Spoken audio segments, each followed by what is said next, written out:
और झटके से चेन को खींच दूंगी।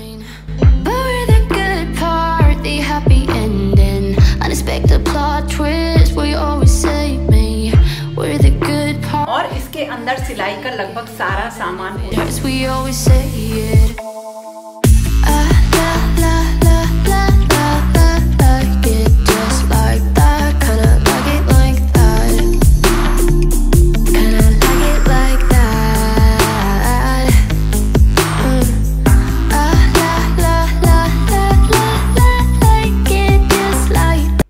को देखने से पहले आप मेरा ये एक पुराना वीडियो जरूर चेक करिए, लिंक डिस्क्रिप्शन में है। इसमें मैंने आपको सिलाई के बहुत ही बढ़िया जरूरी छोटे छोटे चीजों के बारे में इंफॉर्मेशन दी है। आज के वीडियो में मैं आपको बता रही हूँ कि ऐसे सिलाई की कौन सी चीजें हैं जिनसे कि आप एक छोटे से जो है घर पे बनने वाले प्रोजेक्ट को हाईली प्रोफेशनल प्रोजेक्ट में कन्वर्ट कर सकते हो। तो चलिए शुरू करते हैं।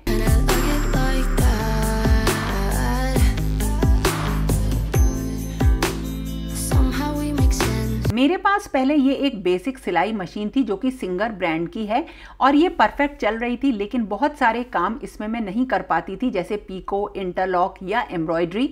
इसीलिए मैंने अपग्रेड किया एक अपने आप को एक ऑटोमेटिक मशीन में। तो अगर आप बिगनर हैं और मशीन लेना चाहते हैं और अगर आपका बजट अलाउ करता है तो आप एक ऑटोमेटिक मशीन ज़रूर ले सकते हैं बिना किसी झिझक के।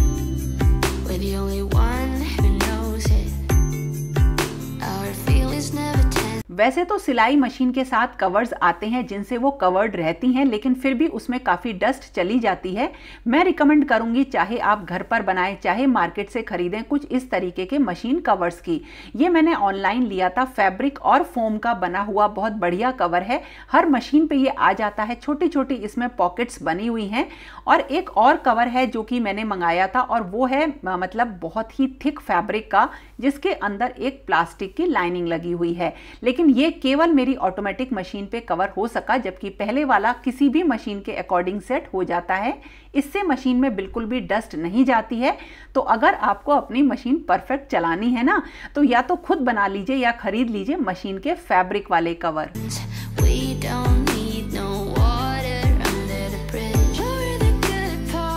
सिलाई के काम को और भी ज़्यादा आसान बनाने के लिए छोटी छोटी एक्सटेंशन टेबल आती हैं, खासकर जब आपका जो ऑटोमेटिक मशीन हो। ये मैंने एक नया लिया था, ये थोड़ा सा रॉन्ग प्रोडक्ट आ गया है, अभी आपको बताती हूँ। इसको जो है हमें थोड़ा सा एडजस्ट करना पड़ता है। इसके साथ लेग्स आते हैं लगाना, जिनको बहुत ही आसान है और ये आपकी मशीन की ऊंचाई के अकॉर्डिंग आराम से सेट भी हो जाते हैं। इसको जब हम मशीन में लगाएंगे तो हमें मशीन का जो एक पार्ट होता है जो आगे होता है उसे हटाना पड़ता है और फिर इसको सेट करना पड़ता है। ये मेरा जो मेरी वंडर स्टिच मशीन है उसके अकॉर्डिंग नहीं आया, तो थोड़ा सा गैप आपको दिख रहा है। अदरवाइज ये बिल्कुल अच्छी तरह से सेट हो जाता है और बड़ी चीज़ें सिलने के लिए हमें काफ़ी स्पेस मिल जाता है। इसमें मार्किंग भी हो रखी है और इसकी हाइट भी एडजस्ट हो जाती है। तो मुझे ये चीज़ काफ़ी अच्छी लगी, लेकिन अब मैंने दोबारा से इसे एक्सचेंज करके नया मंगा लिया है। इससे मुझे लगता है मुझे काफ़ी आराम हो जाएगा। आज मैं जा रही हूँ अनीता के यहाँ, उसकी किचन जो है थोड़ी सी ऑर्गेनाइज करनी है। जो मैंने शॉपिंग करी थी ना, वो जो सामान खरीदा था वही सब मैं लगाऊंगी। तो आज बहुत मैं बिजी रहूंगी उसके साथ, है ना। तो मैं आपको एक चीज बताती हूँ। एक्चुअली लोगों में ये मिथ है कि जब हम घर से बाहर निकलें या बहुत ज्यादा सन एक्सपोजर हो तब हमें सनस्क्रीन का यूज करना चाहिए, लेकिन ऐसा नहीं है। अगर हम घर पर भी होते हैं तो हमें सनस्क्रीन का यूज करना चाहिए और इसे हमें अपने डेली के स्किन केयर रूटीन में शामिल करना चाहिए। तो जैसे सनस्क्रीन है उसे आप यूज करिए 365 डेज, क्योंकि ये केवल हमको जो है टैनिंग से ही नहीं बचाता है, बल्कि जो UVA और UVB रेज होती हैं उनसे भी प्रोटेक्ट करता है, जो हमारी स्किन के लिए बहुत ज्यादा हार्मफुल होती हैं। तो इनसे बचने के लिए मैं यूज करती हूँ वाव स्किन साइंस का ये सनस्क्रीन, जो SPF 55 में आता है। अगर आपका बहुत ज्यादा आप धूप में निकलते हो और बहुत सन एक्सपोजर होता है तो ये आपके लिए बेस्ट है। लेकिन अगर आप घर पे भी रहते हो तो इसको लगाना आपके लिए बहुत ही ज्यादा जरूरी है। ये सनस्क्रीन ट्रेवल फ्रेंडली भी है, जिसको आप अपने साथ कैरी कर सकते हो एंड हर 3 आवर्स में रीअप्लाई कर सकते हो। ये आपको अपने एक्सपोज्ड एरियाज में अप्लाई करनी चाहिए, जैसे नेक, आर्म्स, हैंड्स, फेस और इवन लेग्स। ये सनस्क्रीन आपकी स्किन में इजिली एब्जॉर्ब हो जाती है बिना व्हाइट कास्ट छोड़े और आपके स्किन के ऊपर एक ट्रांसपेरेंट शील्ड का काम करती है। ये आपकी स्किन पर बिल्कुल स्टिकी फील नहीं होती एंड काफी लाइट वेटेड होती है। आपको लगता ही नहीं कि आपने फेस पर कुछ लगाया हुआ है। इसमें पहला है रेस्पबेरी एक्सट्रैक्ट, जो कि रिच है विटामिन सी में, जो कि एक नेचुरल सन ब्लॉकर का काम करता है। और दूसरा इसमें है कैरेट सीड एक्सट्रैक्ट, जो हमारे एजिंग के साइंस होते हैं उन्हें डिमिनिश करने में ये हेल्प करता है। एंड ये एवोकेडो ऑयल से रिच है, जिसमें मोनो अनसैचुरेटेड फैट होता है, जो नेचुरल सनस्क्रीन का काम करता है एंड प्रोटेक्ट करता है स्किन टैनिंग से। और वाव स्किन साइंस के प्रोडक्ट्स में कोई भी हार्श केमिकल नहीं होता है। इसमें कोई पैराबेन, सल्फेट, सिलिकॉन या मिनरल ऑयल्स नहीं होता है और ये डर्मेटोलॉजिकली टेस्टेड हैं। तो अगर आप इस प्रोडक्ट को लेना चाहते हैं तो इसका डिस्क्रिप्शन बॉक्स में मैंने पूरा लिंक दे दिया है। तो अगर आप यूज करेंगे मेरा कूपन कोड भूमि20 तो आपको मिलेगा 20% ऑफ इनकी वेबसाइट पर। तो बी वाव नेचुरली। मेरे पास एक ये सिलाई बॉक्स है, आपने वीडियोस में बहुत देखा हुआ है। एक बॉक्स है ये, कुछ इस तरीके के सिलाई बॉक्स मिल जाते हैं जो बिल्कुल परफेक्ट होते हैं। एक और आपको मैं बताती हूँ, कुछ इस तरीके के बहुत ही छोटे हैंडी से जो है सिलाई के बॉक्सेस आते हैं। इनमें चेन लगी रहती है और इसके अंदर सिलाई का लगभग सारा सामान होता है। देखिए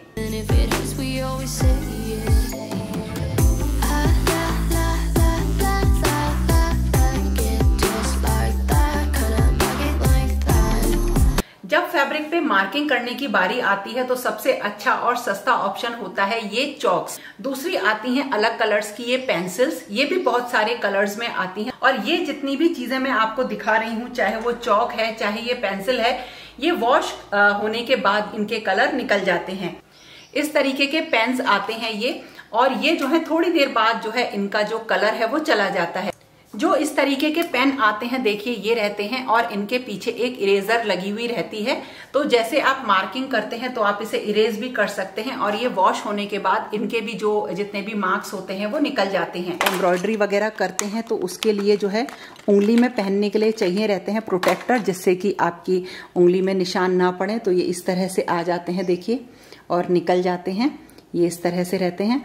तो ये मैं यूज़ करती हूँ जब कभी भी एम्ब्रॉयडरी करती हूँ तो, या हाथ से कभी भी कुछ सिलाई करनी पड़ती है, उसके लिए बहुत अच्छे रहते हैं। जो है सीजर, कैंची, तो 2-3 तरीके की हैं मेरे पास, लेकिन ये मेरी सबसे फेवरेट है। ब्लैक कलर की ये आती है और ये आती है एक हैवी होती हैं, ये काफ़ी थोड़ी उठाने में हैवी होती हैं और ये स्टार्टिंग में आपको थोड़ी सी टाइट लगेंगी, लेकिन इनको जब आप यूज़ करते रहेंगे तो ये बिल्कुल सही हो जाती हैं। और इसके नीचे रहती हैं रील्स।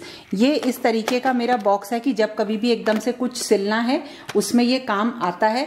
और इसके साथ ये एक जो है सुई में धागा डालने वाला आता है, अगर नहीं डल पाता धागा तो ये बहुत जल्दी से इससे धागा डल जाता है। ये रहती है फेविबॉन्ड, कपड़ों को अच्छे से चिपकाने के लिए, मतलब अगर आप एक लेयर लगा देते हो इसकी तो वहां पे कपड़े अच्छे से चिपक जाते हैं।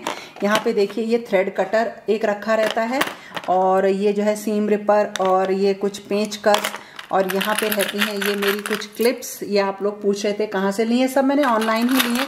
ये भी काफ़ी काम आती हैं, जैसे कपड़े को कहीं पे भी टक करना है तो ये इस तरह से जो है यूज़ हो जाती हैं। ये आती ये हैं कुछ बॉबिन्स जिनको कि आपको हमेशा भर के रखना चाहिए। ऑटोमेटिक मशीन और जो बेसिक सिलाई मशीन होती है, दोनों की ये अलग अलग आती हैं। तो मैं इनको जो कॉमन कलर्स होते हैं उनमें हमेशा भर के रखती हूँ। इससे एक तो थ्रेड की वेस्टेज नहीं होती है और हमारा काम भी फास्ट होता है। और हमेशा जब कभी भी आप बॉबिन खरीदें, अच्छी क्वालिटी की खरीदें। मुझे अपनी ऑटोमेटिक मशीन के लिए प्लास्टिक की ही मिली, इसके लिए मुझे कोई भी स्टील की नहीं मिल पाई। और मैंने इन सब को अभी, क्योंकि नई है तो अलग अलग कलर से भर के रख लिया है।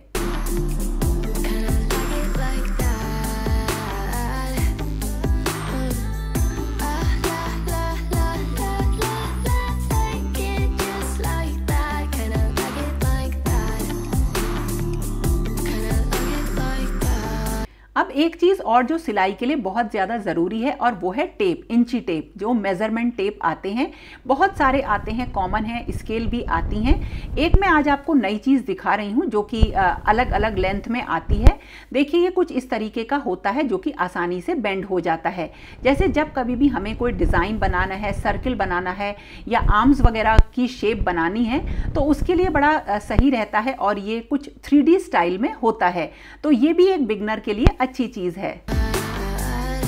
इसके अलावा कुछ पुराने अपने बॉक्सेस में मैं रखती हूँ थ्रेड्स, देखो इसमें है, और जिन भी कलर्स की मुझे ऐसा लगता है ज़रूरत पड़ेगी, जो कॉमन कलर्स होते हैं उन सब की जो रील्स होती हैं वो मेरे पास रहती हैं। ये एम्ब्रॉयडरी के हुप्स हैं, ये मेरे पास हर साइज के हैं। मैंने एक ही बार एक सेट मंगाया था, तो चाहे बड़ा हो चाहे छोटा हो हर एक काम हो जाता है इसमें। और ये है इलास्टिक, इलास्टिक हर तरीके की मेरे पास रहती है, आपने वीडियोस में देखी है काफ़ी, जो 1 इंच की, 1.5, 1 उसके बाद 0.45 की आती है, बहुत सारे साइजेस आते हैं इसमें, और एक पतली डोरी भी आती है इलास्टिक की। तो इलास्टिक हमेशा घर में आपको रखनी बहुत ज़रूरी है, जैसे जब सोफ़ा कवर बनाने हो उसमें लगाने के लिए, तो सबसे अच्छी रहती है कि आप 1 इंच वाली ले लो। और अब बारी आती है एक चीज़ और की, और वो है वेलक्रो की, ये भी ज़रूर रखिए। ये 2 इस तरीके से आती हैं, देखिए, और जितनी भी आपको लगानी है कट करके लगा लीजिए। और ये केवल सिलाई के काम के लिए वेलक्रो का घर में रखना ज़रूरी नहीं है, घर में बहुत जगह आप देखेंगे कि आपको वेलक्रो की ज़रूरत पड़ जाएगी। तो इन जिप के लिए देखिए 2 तरीके की जिप आती हैं, एक तो आप पर मीटर के हिसाब से कितनी भी बड़ी चाहें आप उतनी ले सकते हैं पहली, और दूसरी आती हैं जो अलग आती हैं कुछ इस तरह से हर कलर में, जिनका की साइज इतना होता है, आप इनके साइज बड़े भी ले सकते हैं। अब मैं आपको बता रही हूँ कि आप किसी भी चेन में रनर कैसे डाल सकते हैं। तो देखिए ये चेन है, अलग अलग है, और इस तरीके के रनर आते हैं। रनर आपको अलग से लेने पड़ते हैं और चेन अलग से लेने पड़ती है। अब जो रनर की आपको आगे ये थोड़ी सी नोक दिखाई दे रही है, ये पॉइंट आगे रहता है और इसी के अंदर हमें अपनी चेन डालनी होती है। एक छेद ये दिया रहता है और एक देखिए इधर की साइड रहता है, और बीच में यहाँ पे एक डिवाइडर रहता है। एक साइड जो जिप का होता है वो इस साइड डाला जाता है और दूसरा साइड इस साइड डाला जाता है, 2 हैं। अब इसे कैसे डालेंगे उससे पहले एक चीज बताती हूँ आपको, बहुत अच्छी टिप है।